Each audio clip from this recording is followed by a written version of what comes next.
This video is the start to a whole series of tutorials, and the last guide, or the last two guides I've done is, well, I've realized they're pretty much for newbies. So now I've gathered more information since the last time I've uploaded, which was about a week ago, or more, I don't know. But I've gathered way more knowledge now, so I'll be putting that into a whole series and teaching you all the tips and tricks I know. So this video is all about the core basics, like just the very basic stuff like settings, items sets, character select, how do you unlock characters, stuff like that. So yeah, let's get started. So first, let's get into some normal settings. I mean, these are just general, you probably know what these are. I mean, I suggest you put this on Japanese, because, I mean, it sounds better. Now these are optional, you can put these on or off, it doesn't really matter. I have them off because they're a little, I don't need them on screen. And I think some of these are only for PC, but change to whichever one you want, change low, high, whichever, it doesn't matter.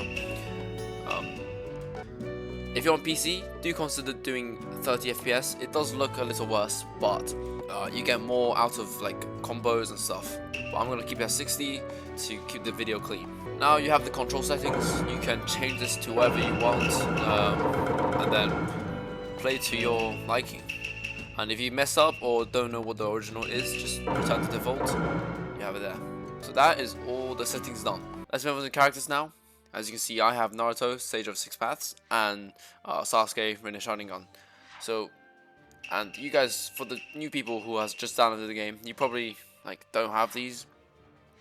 That's because you have to complete the story mode to get these characters. And if you just download the game and somehow you didn't go into the first story mode, you probably don't have any characters. So if you see nothing, go do like one chapter of the story mode and you'll get some characters, like most of the characters now. So yeah, if we go back 2 pages, we can see this I have all these filled in. This is the Road to Boruto DLC, I'm pretty sure. I'm not sure the other way to get it, but that's probably the only way. And then you have Sasuke the Last and Naruto the Last. You get these by also completing the story mode. That's how you unlock the characters. Now let's talk about how you can pick your team. Let's say you wanted to play a Naruto, Sasuke, and Sakura team. Like just the iconic team. And then you can choose your jutsu here. And then you can choose your ultimate jutsu here. So it goes jutsu, ultimate jutsu, and then this one is a linked jutsu, linked ultimate jutsu. And only specific characters who are teamed up with other specific characters will have this. So as you can see, if I pick someone else, let's say Choji, he doesn't. If you look at his character on the left, he doesn't actually have anything on the screen. But if you look at Sakura or Sai, you can see that little golden plus sign. That means that you have a linked ultimate jutsu. Anyone else doesn't have that. So when you're choosing characters and you want aesthetics, you can look for the golden plus. So we can choose Itachi, and then you can see all 3 of these Sasukes have these golden pluses. Now let's move on to the support types. So as you can see, the top left corner of the icon frames, you can see little icons. So for Naruto, I'm pretty sure all of them is strike back. So yeah, we have all these different ones here, and you can choose to your liking. So yeah, let's get into them in game and show you what they look like. This is strike back. This is charge assist. This is cover fire. This is charge guard. This is break guard. This is secret technique substitution. You take no damage. Last but not least, we have dash cut. So yeah, as you saw in the showcase that was all the support types.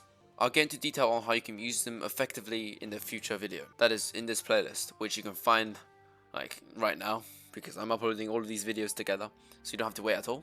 I mean, it's better to watch them in order, but it's your choice. Now let's get into the item sets of characters. So item sets. Item sets are unique to every character. They do not change if you switch in the middle of a game, like this. As you can see, the item sets stay the same. So this item set is only for Naruto, and on the opponents, that item set is only for Temari. If you want a specific item set, then you have to choose that specific character first. Same as when you choose the jutsu. If you want to choose the jutsu of a character, you have to pick that character first, or else you won't be able to choose their jutsu. Same as the item set. If you want their item set, you have to choose them first. So this is when team building comes in. I'll get into more detail later in the series as well. But when you build a team, you generally want to look at the item set and how good it is when you're building a team. Like Naruto is very good. You have your defense down tag, make them have less defense, and also you got the attack up hill. So these two combined is massive damage. They have less defense, you have more attack. And other characters I've shown here as well. You have Pain, he also has a good item set, and Sasuke, he has a decent item set. Every item set has a break guard break pill. You just do that and it will break that guard. But it can be dodged and anticipated easily. Now, as you can see, there's small numbers next to the items. Those are your counts for each item. So for this one, for Naruto's set, you have 2 of each. There are some sets that could be 1 or 3. It depends on the character. I'll get into more detail with each item in the later video. It will be called the item set video probably. And you can use these items by the D-pad. I'm not sure what it's called on Xbox, most likely it's going to be called the same. But up, if you see up is a break guard, down you have attack up, and right you have a bomb ball. You can test each character's item set out by just choosing them, either first in the team or just solo. Now this is it for the core basics of the game, and these are the things you should generally know before you even know how to do a combo. Even though this was a very simple video, hopefully you learned at least something. If you haven't, check out the next video in the series. The videos will go progressively more in depth as you go along. There's going to be about 9 in this series, I'm pretty sure.